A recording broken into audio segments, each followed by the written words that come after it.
آج اگر آپ خوشحال ہیں، سلامت ہیں، آپ کے گھروں میں کوئی پریشانی اور کوئی تکلیف نہیں ہے، تو ان لمحات، ان خوشحالی کے لمحات اور خوشحالی کے گھنٹوں میں اور گھڑیوں میں اپنے خدا کو اور اس کے حکام کو مت بھول جائیں، کیونکہ جب ہم خوشی میں خدا کو بھول جاتے ہیں اور ایسے ایسے کام کر دیتے ہیں، ایسی ایسی بات کر دیتے ہیں جس سے خدا ناراض ہو جاتا، اور پھر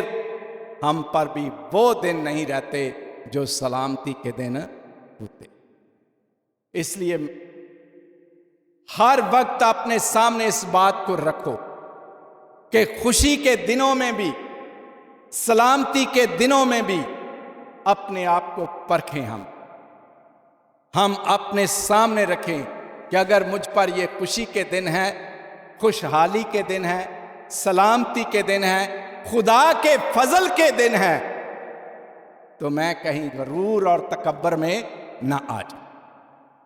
کیونکہ غرور اور تکبر جو ہے وہ ساری بربادیوں کی ابتدا ہے۔ جب انسان کے دل میں غرور اور تکبر آ جاتا ہے تو اس کے بعد اس کی منزل اوپر کی طرف نہیں جاتی، بلکہ اس کی منزل نیچے کی طرف آنا شروع ہو جاتی۔ تو آئیں آج ہم بھی اپنے آنسوؤں کو دیکھیں، اپنی زندگی پر روئیں، اپنی زندگی پر پچھتائیں کہ اگر میں نے اپنی خوشحالی کے وقت خدا کو بلا دیا، اگر خوشحالی کے وقت میں نے خدا کے حکموں کو بلا دیا، خدا کی شریعت کو بلا دیا، اپنے ماں باپ کی عزت کو بلا دیا، اپنے بہن بھائیوں کی عزت کو بلا دیا، ان کے رشتوں اور تعلق کو بلا دیا، اپنی اولاد کے لیے میں ایک اس تعلق کو برباد کر رہا ہوں، تو آج موقع ہے ان باتوں پر سوچنے کے لیے کہ اچھائی کے بعد اگر خدا نے اچھے دن دیے ہیں تو ان کو برقرار رکھیں، ان کو ضائع نہ کریں، بلکہ خدا کا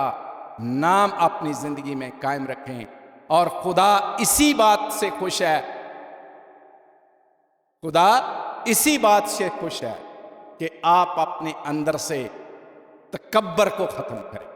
غرور کو ختم کریں، اور اپنی زندگی میں اچھائیاں لانے کی کوشش کریں، اور اچھے دنوں کو یاد کریں اور انہیں قائم رکھتے جائیں، اور خدا کے کلام کو اور خدا کی باتوں کو اور اس کے حکموں پر عمل کرتے جائیں، اور اپنی زندگی کو اس کے مطابق گزارنے کی کوشش کرتے جائیں۔ خدا مجھے اور آپ سب کو برکت دے، باپ اور بیٹے اور روح القدس کے نام سے۔